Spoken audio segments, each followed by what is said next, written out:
Amém. Vamos orar então em nome de Jesus. Amado Deus, Pai querido, nós te glorificamos por esta hora preciosa, por este momento inigualável, ó Deus, em que a tua graça certamente sobre nós recairá, Senhor.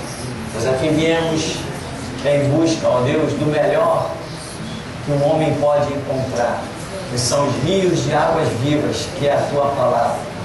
Porque quem não tem a tua palavra, Senhor, não tem a vida que há em Cristo Jesus. Mas aquele que encontra a tua palavra, encontra a própria vida. Por isso nós te glorificamos nesta manhã, em que o nosso coração não veio inclinado ao ouro e à prata, mas, ó Deus, aquilo que olhos não viram, nem ouvidos ouviram, nem nunca subiu ao coração do homem. Por isso te glorificamos, porque somente o Senhor poderia ter operado tão grandiosa obra nas nossas vidas. Por isso toda honra, glória, louvor e adoração a Ti, agora e eternamente, em nome de Jesus. Amém. Amém. Nós temos então, na nossa página 17,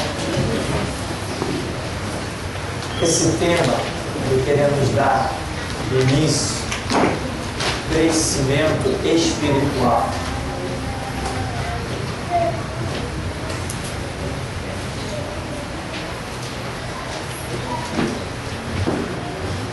Então, antecedendo a esse estudo, nós tivemos a nossa régua de uma síntese escatológica, uma cronologia. Quem estudou isso? Quem leu? Ninguém leu? Ninguém estudou? Ninguém pesquisou? Poucas pessoas. Se você não compreender essas coisas, você não fará parte do ministério de restauração. Não fará. Ah, pastor, mas eu vou congregar na igreja que tem a visão da restauração. Não estou falando de congregar na igreja, estou falando de ter um ministério. Porque daqui para frente, Jesus está chamando pessoas para pregarem alguma coisa. E essa alguma coisa que Jesus está chamando para pregar, tem que baixar o som, baixa o som, baixa o outro. Essa alguma coisa que Jesus está chamando para pregar, aumenta mais um pouquinho. É uma visão específica. O que é um ministério? Um ministério é uma visão dada por Jesus a um servo seu. Isso é um ministério. Visitamos ontem um centro de recuperação para viciados e uma das crianças dizia assim: pai, por que você não faz uma parceria com este homem e faz o mesmo trabalho que ele? Eu dizia para meu filho: porque cada um imagina Jesus como dono de uma grande empresa. E ele é que diz: ó, você vai trabalhar aqui fazendo isso, você vai trabalhar ali fazendo aquilo. E eu dizia para a criança: ele não pode fazer o que o papai faz e o papai não pode fazer o que ele faz. Mas ambos podemos nos ajudar. Isto é o ministério, o chamado de Deus na vida de cada um.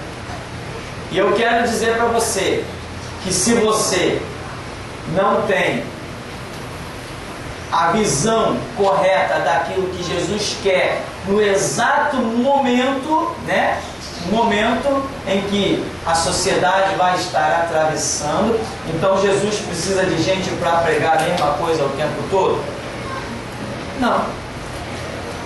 Hoje pregamos as mesmas coisas que Abraão? Ensinamos as mesmas coisas que Abraão? Não. Pregamos os mesmos rituais judaicos? Não. Temos uma pregação igual a de João? Não. Mudou as coisas? Mudou. Existe uma base que é intocável? Existe. Mas a palavra ela é viva e eficaz. Se a palavra é viva, presta bem atenção nisso. Nós sempre temos declarado que a palavra de Deus é viva. E Hebreus 4,12 diz que a palavra de Deus é viva, espada de dois gumes, que penetra. Se ela penetra, ela tem movimento, ela tem vida, ela autoexiste. Se ela tem vida, então ela sofre variações. Tudo que tem vida não sofre variações? Não cresce, sei lá, uns engordam, outros emagrecem. A árvore não fica aquele tamanho o tempo todo. Os montes, até os montes crescem. Então, se a palavra de Deus é viva, ela permanece numa determinada base, mas ela sofre variação. Não sofre variação o caráter de Deus. É Deus que é tão poderoso que consegue ir jogando a sua palavra ao longo da história e atualizando-a pelo poder do Espírito Santo. Tanto que o que todos os estudiosos declaram, a Bíblia é um dos livros mais antigos da história da humanidade e, no entanto, é o livro mais atual. Por quê? Porque ela é viva, ela cresce, ela acompanha o desenvolvimento da sociedade sem sofrer nenhuma mudança. O livro que você pegar hoje da Escritura, vamos dizer o Antigo Testamento, e comparar com os pergaminhos de 6.000 anos atrás, ou um pouco menos, 3.000 anos atrás, eles são o mesmo escrito. E você consegue pegar os princípios contidos na Escritura, que foram lançados há 3.000 anos atrás, 4.000 anos atrás, trazer para os dias atuais como se tivessem sido escritos há 24 horas atrás. Isto é a característica do crescimento, é a característica da vida que há na palavra. Então, o que é um ministério?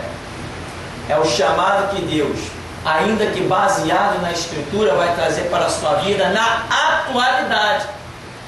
O que eu sempre falo nas pregações, inclusive quem já ouviu aquela pregação Bíblia versus Constituição, em que eu falo assim: por essa vocês não contavam. O Espírito Santo escondeu de vocês que Elias ainda viria. Ninguém falou sobre isso durante a história da humanidade. Estava lá quietinho. Aí, agora que os apóstatas caíram, aí Deus elucidou o texto. Então, o texto escrito lá no tempo de Mateus 17, há 2.000 anos atrás, hoje ele está atual ou não está? Estamos vivendo exatamente aquele período, o período de Elias, o período chamado restauração. Então, essa eficácia, essa vida que a palavra tem, é o que vai gerar o nosso ministério correto dentro do exato momento que Deus tem a contar conosco. Hoje tem pessoas por aí pregando coisas que não tem mais efeito. É o que diz a parábola daquelas duas mulheres. Nós já vimos que 2 representa o testemunho, representa a própria palavra. Não vimos isso? É na nossa simbologia. Vamos voltar a ver. Mulher é símbolo da igreja e diz que 2 estarão moendo. Se estão moendo, estão produzindo um trabalho. Mas quando Jesus se manifesta, diz que leva uma e deixa outra. Ora, mas olhando, as 2 estão em condições iguais. 2 mulheres, se 2 é o número do testemunho, é o número da palavra, as 2 estão testemunhando. São igrejas. Estão moendo, estão produzindo um trabalho. Jesus se manifesta e reprova uma, condena uma e aprova outra. Ora, qual o critério que Jesus usou para reprovar essas igrejas? Que critério ele usou? A única coisa que é demonstrado que elas produziam foi um trabalho, estavam moendo. Então significa que um tipo de trabalho de uma determinada igreja, a igreja somos cada um de nós, foi aceito e outro tipo de trabalho não foi aceito. Ou seja, tem gente que está pensando que está trabalhando para Jesus, mas não está. Mas uma dessas mulheres poderia simplesmente estar evangelizando, pregando a palavra. E alguém pode, evangelizando e pregando a palavra, ser reprovado? Eu afirmo e aposto a minha vida e aceito o desafio. Pode. Mas está pregando, está querendo levar o pecador ao arrependimento. É mesmo? Parabéns. Não é o meu chamado. E aí? Ai de mim, se for para as praças tentar evangelizar. O meu negócio é com liderança. Isso significa um ministério dado por Deus. Então não adianta eu dizer, não, mas está escrito, ide por todo mundo, pregar o evangelho a toda criatura. Está escrito, mas Jesus mandou eu fazer. Está escrito, levai a palavra aos cativos, aos encarcerados, aos hospitalados, sei lá.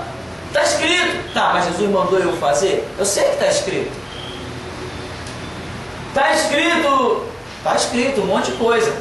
Mas o ministério não se resume ao que está escrito. Ministério se resume, nós já vimos, a uma revelação, a uma manifestação de Deus pessoal. Estava escrito um monte de coisa, mas Deus se manifestou pessoalmente a Isaías. Estava escrito um monte de coisa, mas ele se manifestou pessoalmente a Ezequiel. Estava escrito um monte de coisa, ele se manifestou pessoalmente a Amós. Estava escrito, ele se manifestou a João Batista, a Paulo, a Pedro, a Tiago, João. Então não, o ministério não se resume no que está escrito. Ele tem que ter uma manifestação pessoal direta de Deus. Se não tiver, não é ministério, é palhaçada. Você tem que dizer, o que eu faço, Jesus falou comigo para fazer. E o resultado tem que aparecer. Senão, não é ministério. Ah, irmão, vamos fazer uma obra, né? Você deve ter ouvido isso aí. Irmão, vamos abrir uma igreja para fazer a obra? Não, vai abrir uma igreja para acabar a sepultura e baixar um inferno. Porque a igreja só se abre com ordem do céu. Jesus não está autorizando ninguém a abrir igreja sem ordem dele. E é o que mais tem por aí. Ah, aquela denominação tem 70 mil igrejas. Eu disse 70 mil sepulcros. Aonde que tem tanto obreiro assim para dirigir igreja? Cadê? Se a Bíblia diz que a seara é grande e os obreiros são poucos. Camarada sai abrindo igreja para tudo que é canto, cadê o ministério? Não existe ministério aí. Existe empregado, existe palhaço, existe pessoas morrendo atrás de público. Então, eu estou apelando àquela régua, né, que ficou na aula passada, aquela cronologia, tem muita coisa ali escrito. Você precisa entender, compreender. Se tiver dúvida, pergunte, escreva, pode trazer que as dúvidas serão respondidas, ou escritas, ou trazidas ao vivo, elas serão. Agora, se você não compreender a Escritura, você não tem como ir adiante no ministério. Você vai pensar que, quero servir a Deus, mas não tem condição, porque você não tem conhecimento do projeto que Ele tem na sua vida. Se você não conhecer o que é restauração, por exemplo, você não tem ministério nenhum, porque daqui para frente só se prega restauração. Isso está ficando evidente, né?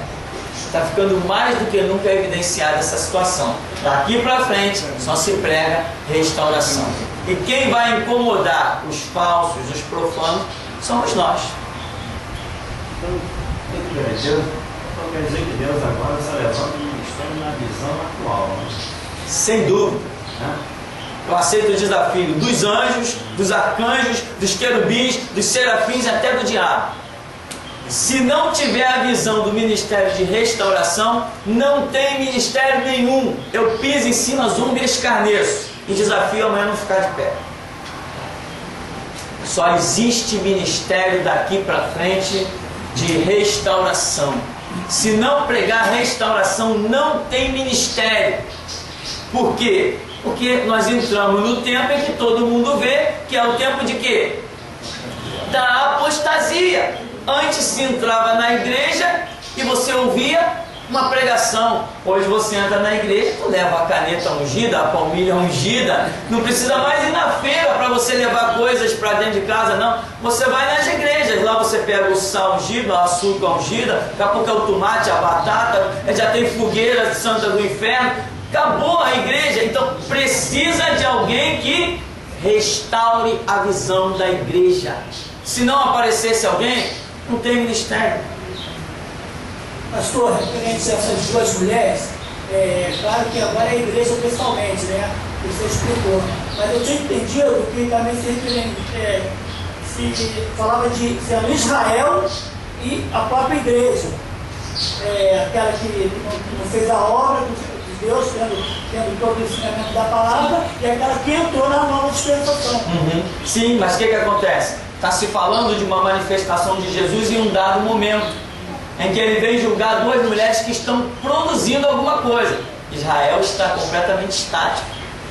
E ali nós vemos uma visão de arrebatamento. Quando se fala de arrebatamento, Israel está completamente excluído.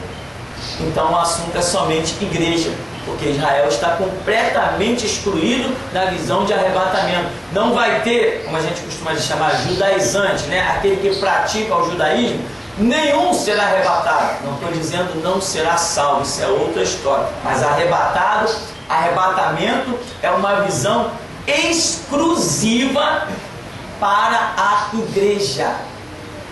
Israel vai ser outra história. Quando o assunto é arrebatamento, estamos falando somente da igreja. Então, irmão, nós vamos voltar então aqui ao nosso tema, crescimento espiritual, que tem a ver com tudo isso. Porque se você não compreende os detalhes da Escritura, o seu crescimento espiritual ele não existe. Por exemplo, hoje nós estamos vivendo um momento poderoso que eu fico olhando e dizendo assim: Jesus, só o Senhor, só as suas misericórdias poder contar conosco para uma obra tão grande. Por quê? Todo mundo que chega na cara dos juízes da terra fazem o quê? Bico calado. Quem chega diante dos delegados dessa terra aí, ficam de boquinha fechada, ficam com medo. Jesus trabalhou na nossa vida, nos deu crescimento espiritual e pôde nos contar conosco para nos levar lá na cara de juízes e delegados e dizer: Jesus Cristo é o Senhor, eu só respeito uma lei que se chama Bíblia. Bota outro lá, vai se retratar, vai pedir desculpa, vai dizer que não é bem assim. Vocês verão o que eu vou dizer. Vai chegar a minha hora. Tem que chegar a minha hora. Jesus já preparou ela.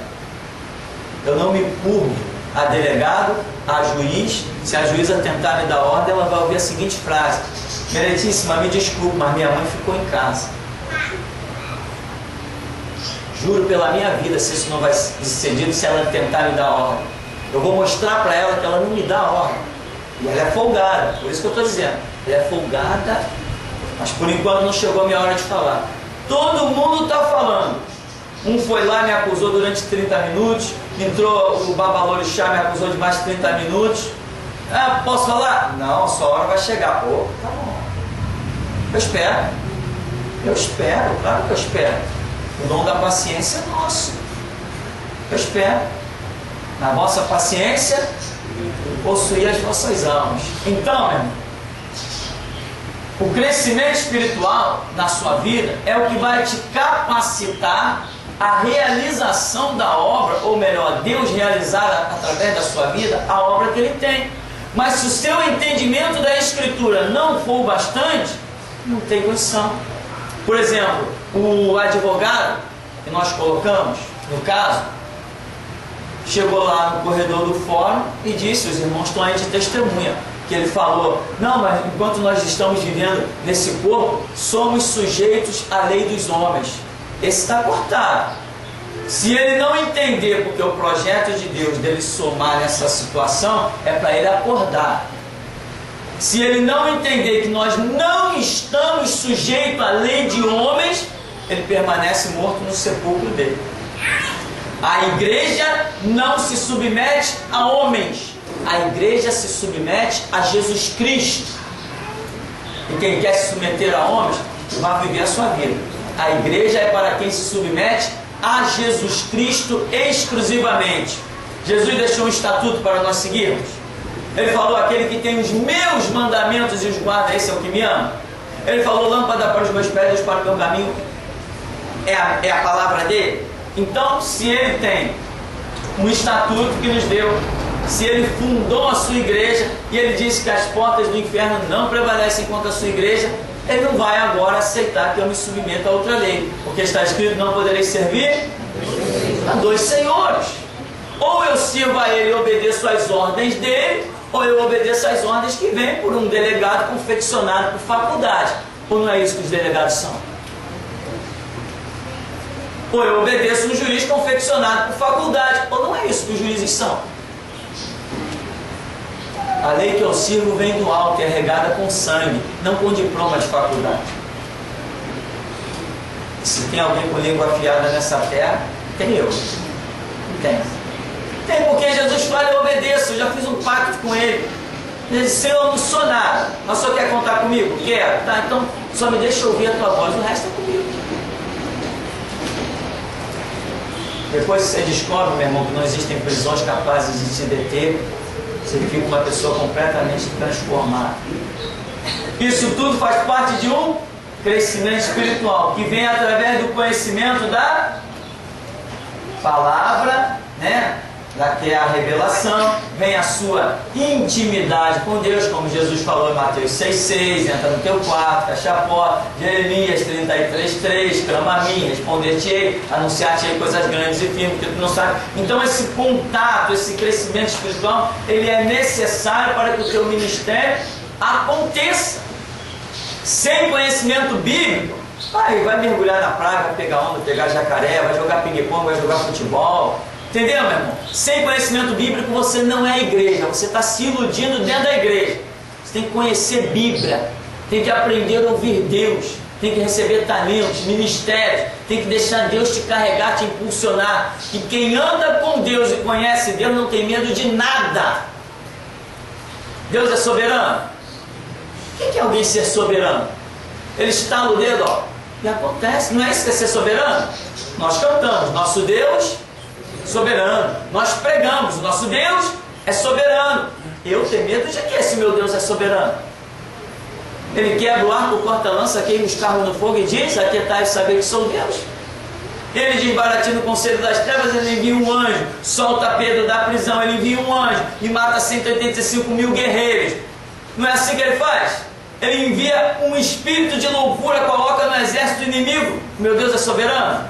Se eu entender, tiver crescimento espiritual suficientemente para isso, não vou ter medo de nada. Se alguém me disser assim: cala a boca, eu vou dizer assim: desde quando? Minha mamãe está em casa, não veio para esse tribunal. Eu quero que vocês ajudem a orar. Eu estou lutando para jogar a imprensa dentro do tribunal, porque a juíza, acho que ela ficou com medo, só pode ser, e decretou que o julgamento será sigilo, segredo de justiça. Estão com medo de alguma coisa. Eu já comecei a lutar por todos os caminhos para jogar a imprensa lá dentro. Porque eu quero falar, não quero que fique em 4 paredes. Eu quero que saia para o mundo. Eu não tenho nada a esconder. Se eles têm, opa! Se eles têm, alguém tem que saber disso. Eu não tenho nada a esconder. Então já solicitei ao advogado que entre com uma petição pedindo para que o julgamento torne a ser público e que haja permissão de que a imprensa filme. Eu pedi isso.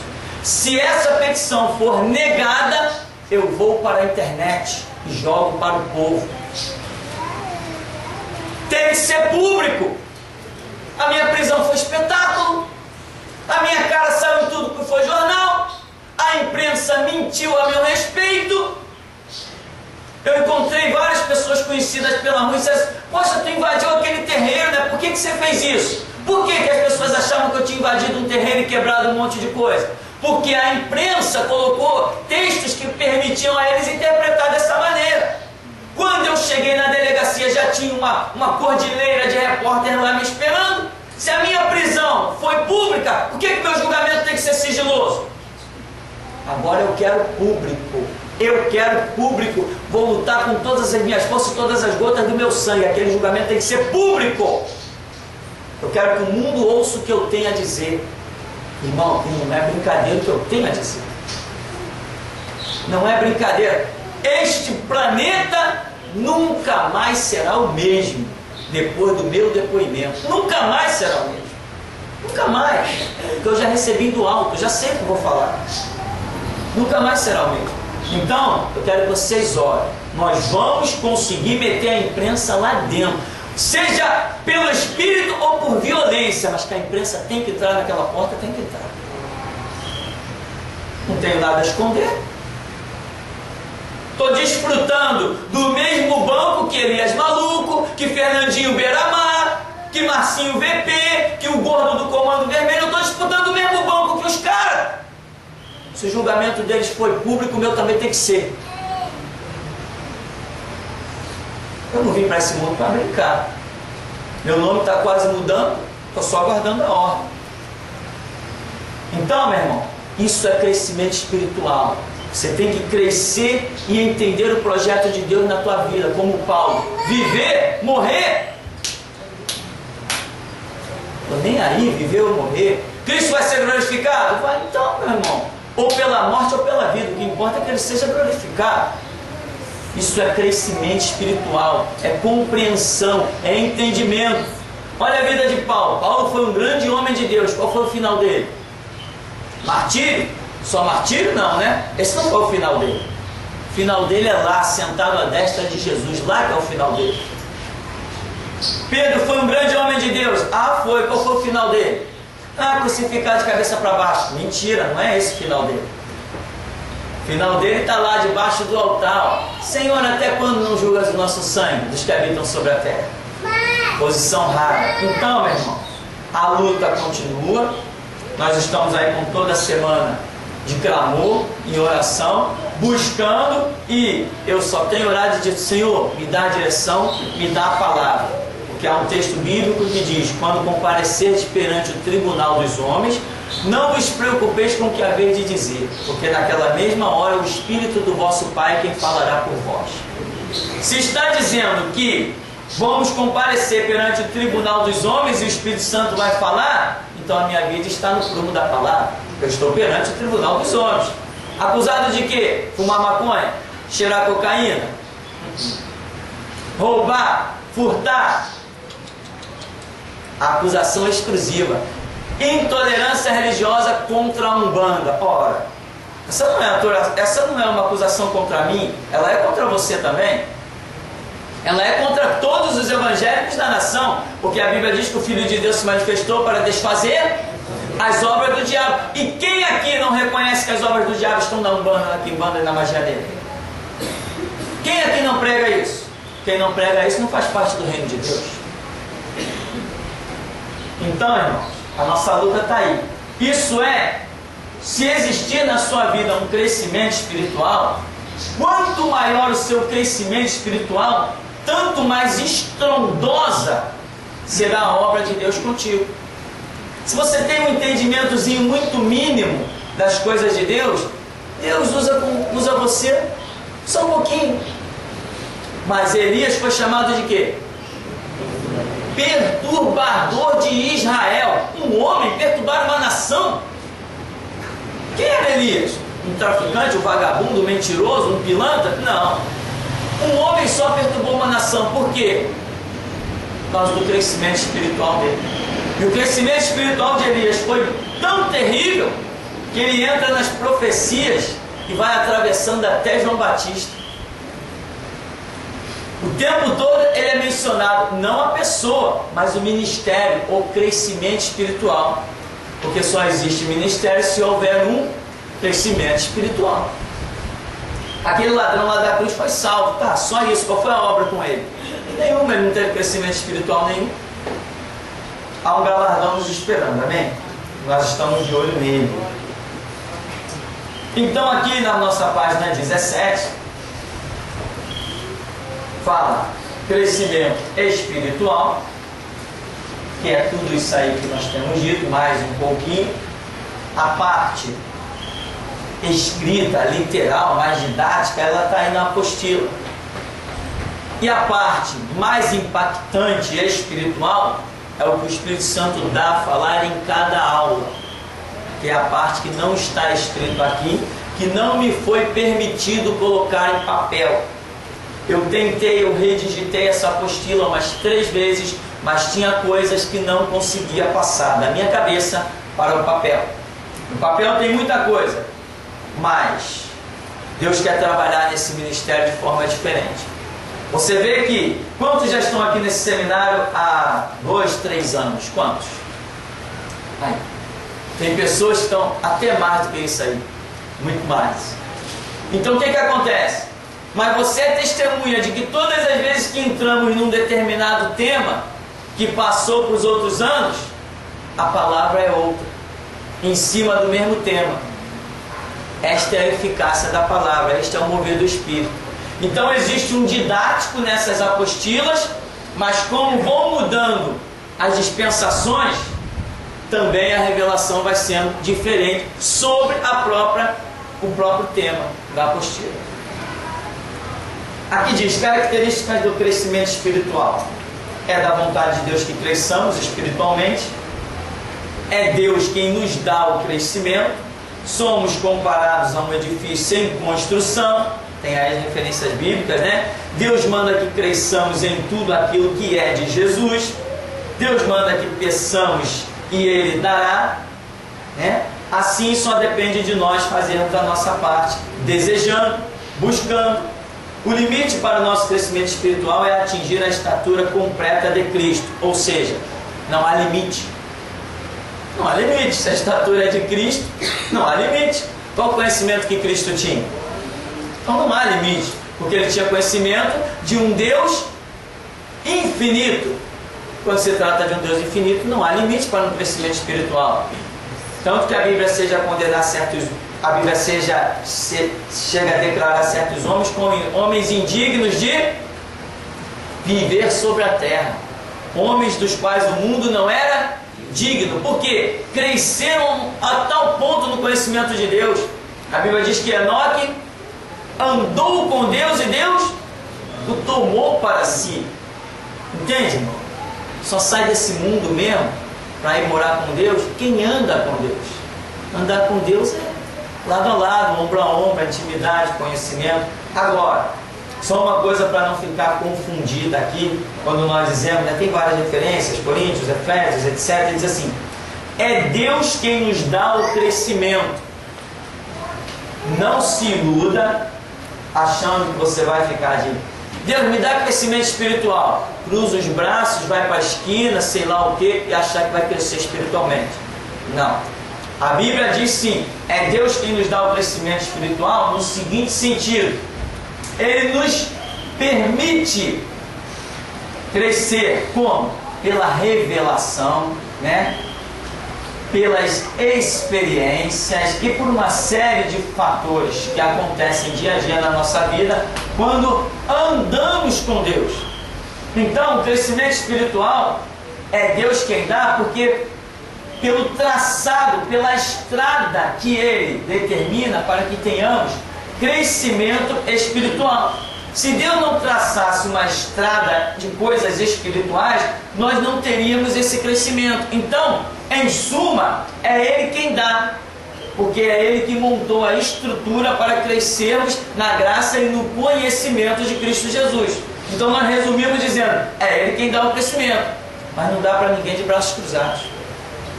Não dá para ninguém desfilando em retiro espiritual. Ele dá para quem está no que diz a Bíblia. A estrada mostra o que? Oração. A estrada mostra estudo. A estrada diz lá o Salmo número 1, bem-aventurado que medita como?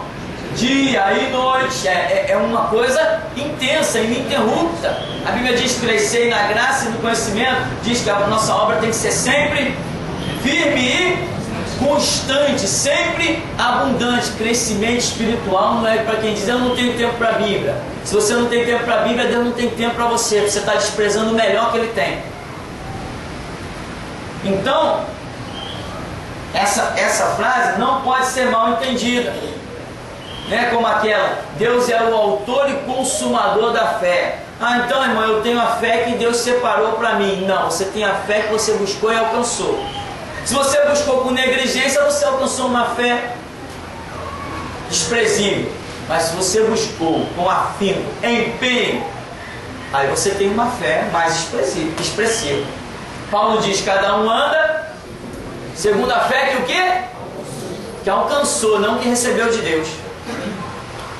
Segundo a fé que alcançou. Claro que é Deus quem opera em tudo espiritual. Sim, mas o teu empenho, a tua dedicação, a tua firmeza, entra tudo. Jesus falou assim: quem de vós me convence do pecado? Ou seja, ele está demonstrando, né, que o diabo apareceu para tentar convencê-lo do pecado. Ele está demonstrando que o mundo tem uma influência, tenta nos convencer, nos arrebanhar, mas nós temos que ser firmes. Como que Jesus foi firme? O diabo trouxe uma proposta, ele falou o quê? Está escrito. O diabo trouxe outra, ele disse o quê? Está escrito. O diabo trouxe outra, ele disse o quê? Está escrito. Ele demonstrou a firmeza dele na palavra. Ele tinha crescimento espiritual. Não, Jesus era Jesus, ó. Nós vamos caminhar mais para frente, você vai ver que não é simplesmente Jesus era Jesus. Jesus era Jesus em carne, despido dos seus atributos divinos, porque a Bíblia diz que o Verbo se fez carne e habitou entre nós. E se ele tivesse com seus atributos divinos, o diabo não poderia tentá-lo. Seria brincadeira de Deus. Porque quem tem um atributo divino tem a onisciência. Alguém que tem a onisciência conhece o futuro. O diabo vindo tentá-lo, trazendo as propostas, ele já conhecendo o futuro, ficaria muito fácil. Não seria uma tentação lógica. Esses são outros detalhes que a gente vai ver mais adiante. Então, meu irmão, seu crescimento espiritual não depende só de Deus. Como diz aqui nesse parágrafo, diz assim: só depende de nós fazermos a nossa parte. Aí diz assim, ó: desejando, que o desejo, o anseio, a vontade. Aí diz buscando, né? E diz: não tem limite. Não tem limite. Já viu aquelas pessoas que têm a síndrome dos 3 S's? Eu acrescentei mais uma, a síndrome dos 4 S's. A pessoa diz: não, eu sou salvo, sentado e satisfeito. Aí diz assim: e sepultado, né? O camarada está na igreja. Eu conheci muito isso no tempo, no começo da caminhada. A pessoa diz: não, irmão, eu estou muito feliz com Jesus. Eu já sou salvo, eu já congrego na igreja. Ainda dizia assim: o meu nome já está no hall de membros da igreja. O seu não está, né, irmão? Aqui não temos ficha. E você está mal, irmão. Seu nome não está no hall de membro. Então, eu já estou muito feliz com Jesus. Eu já tenho meu negocinho, eu vendo os meus docinhos, eu conquisto o meu salário todo mês. Que desgraça. Jesus morre na cruz para o camarada vir dizer que ele está feliz da vida, porque ele tem um negocinho e conquista o salário dele todo mês. Olha o preço que ele está atribuindo ao sangue de Cristo. Misericórdia. Então, não confunda. Tem que desejar, tem que buscar, senão não tem crescimento espiritual. Só mais um detalhezinho antes do nosso intervalo. Áreas do crescimento espiritual. Isso é interessante demais. Diz: devemos estar atentos a fim de que o nosso crescimento espiritual ocorra em todas as áreas da vida. Para que cresça o lado espiritual, é necessário limpar também o lado material, né? Muita gente vive numa situação completamente de pecado. O camarada, por exemplo, sei lá, no mundo natural ele vive aquela vida lixo. Quando entra na igreja ele é um santo. Não dá, irmão. Santo é santo em tudo que é lugar. Entendeu? Se você mente lá fora, não adianta não mentir dentro da igreja. O teu pecado vem desde lá de fora. Se você engana lá fora, né? Que nem os advogados cristãos que tem por aí. Não, irmão, sabe como é? Na advocacia, o advogado que não mente não ganha causa. No reino de Deus também. No reino de Deus também, que não mente não ganha causa. Ora, veja só.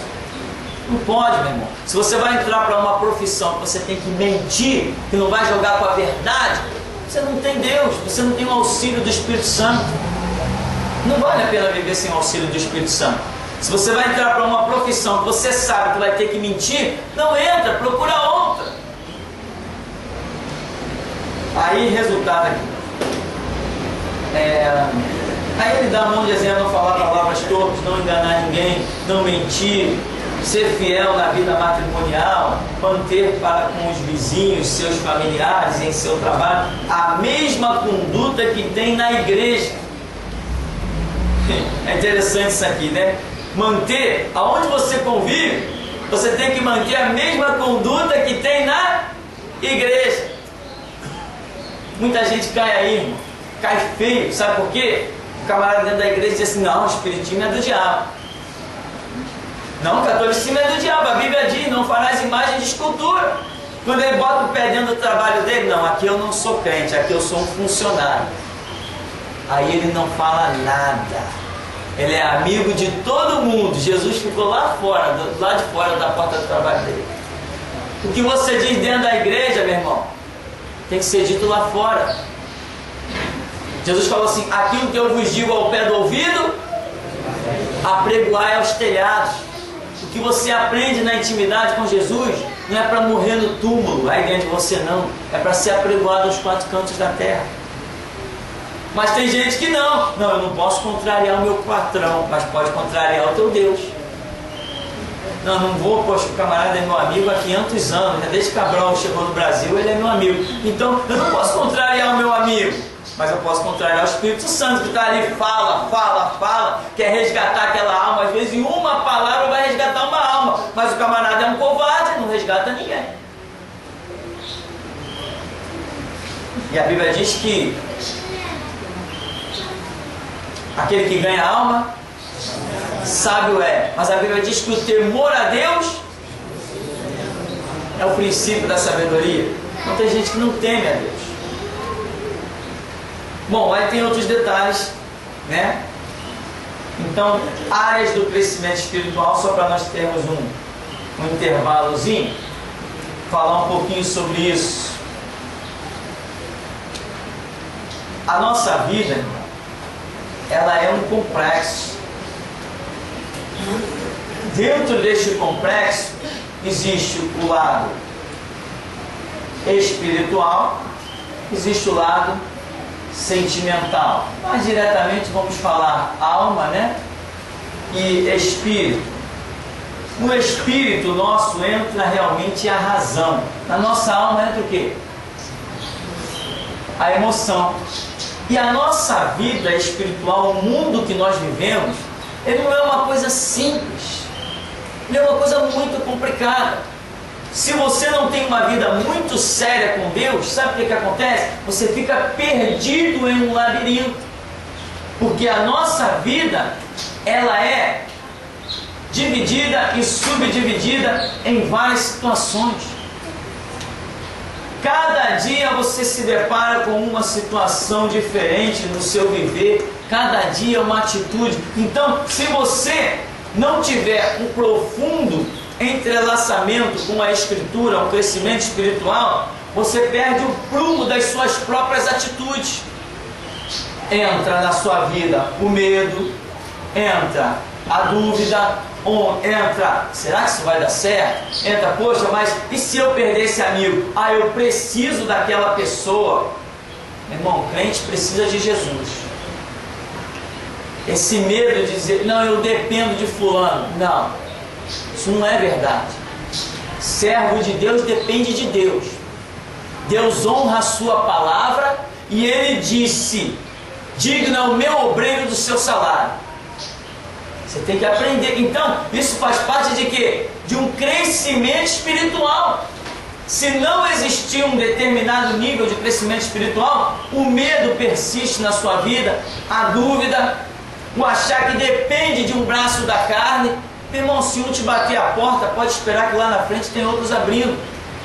Porque a Escritura diz que a porta que eu fecho, ninguém abre. E a que eu abro? Ninguém fecha. Pelo que eu entendo, Jesus ainda tem poder de abrir porta. Então, meu irmão, é crescimento espiritual, é entender Jesus, parar de adorar um Deus estranho. Ah, que hino bonito, eu gosto tanto desse hino, aleluia, maranata, ora vem, Senhor Jesus, mas não tem entendimento. Aquele hino, né, entra na minha casa, né, mexe com minha estrutura. Ah, fala sério, irmão. Você sabe o que é mexer com a estrutura? Você sabe o que é arrancar a tua base? Para você, ou confia de dar passo sobre as águas, ou sobre o ar, ou então não tem como continuar caminhando. Tem gente que canta porque o hino é bonito, né? Até os ímpios transformaram ele em pagode, em funk, tá por aí. O hino é muito lindo, mas para nós ele não é isso que estão cantando por aí. Para nós ele é vida. Ele foi o hino que antecedeu a prisão. Na quinta-feira, quando a frase ia entrar na minha cabeça, mexe com minha estrutura, eu orei. Em milésimos de segundo eu fiz a oração e disse: Jesus, eu te permito, mexe na minha estrutura. No dia seguinte o camarada vem: tu está preso. Mexeu na estrutura, mas fez uma obra que eu não poderia supor. A nossa vida ela é muito cheia de complexos. Então, se você não tiver intimidade com Deus, intimidade, sabe o que é intimidade? Você pode dizer assim, alguém vai dizer assim para você: não, diz a história aí que Jesus nem existiu ou não ressuscitou. Você diz assim: ó, fala sério, zomba escarnece. Como que Jesus não é? Como que Jesus não é real se eu conheço Ele? Eu ando com Ele, eu tenho intimidade com Ele, eu falo com Ele, Ele me ouve e eu ouço Ele. Como que não? Então isso é intimidade profunda, mas isso requer um crescimento espiritual. O teu espírito, ele, vamos assim dizer, ele é dotado da razão. É aquela lógica da revelação te dizendo que os fatores espirituais são mais firmes e fundamentados do que os fatores emocionais. E nós, seres humanos, somos muito mais emoção do que razão. Mas se você tiver intimidade com Deus e o prumo da palavra de Deus fizer parte da sua vida, você vai ser bem menos emoção e muito mais razão. Inverte. Mas se a palavra faltar, a emoção vai falar mais alto. Se a palavra existir, o crescimento espiritual, a razão vai falar mais alto. Então, irmão, crescimento espiritual para que você possa ter como discernir o seu comportamento em todas as áreas da sua vida. É muito difícil, por exemplo, para um militar.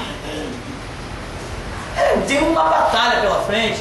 Por exemplo, um camarada que faz parte de esses PMs. Eu já estive dentro de quartel, já conversei com um capitão, com um monte de coisa. Já estive dentro de quartel conversando com pessoas do Exército. A única organização que eu nunca entrei foi Marinha e Aeronáutica. Essas duas. O resto, essa gente da civil, eu já entrei em tudo isso. Eles têm uma batalha muito grande, porque tem uma conduta. Já estive conversando com gente no BOP, que o camarada às vezes estava com fulano na mira, vinha a ordem: atira, mata.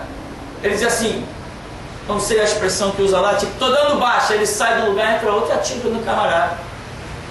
Ele renuncia àquela atitude, se diz incapaz de matar, volta para trás da fila, vem o outro e mata. O cara é crente. Como é que o camarada vai ser crente? Está na mira, mas eu posso prender ele. Não, mata ele. Mas eu posso dar ordem de prisão. Não, mata ele. Não temos tempo para prender ninguém. Mata. Não, então, eu não sei que expressão que é usada. Ele sai, o outro vem e mata. São atitudes difíceis de setores que envolvem o nosso dia a dia. Sem o prumo da palavra, você não vai a parte alguma. A palavra tem que ser transbordante na sua vida.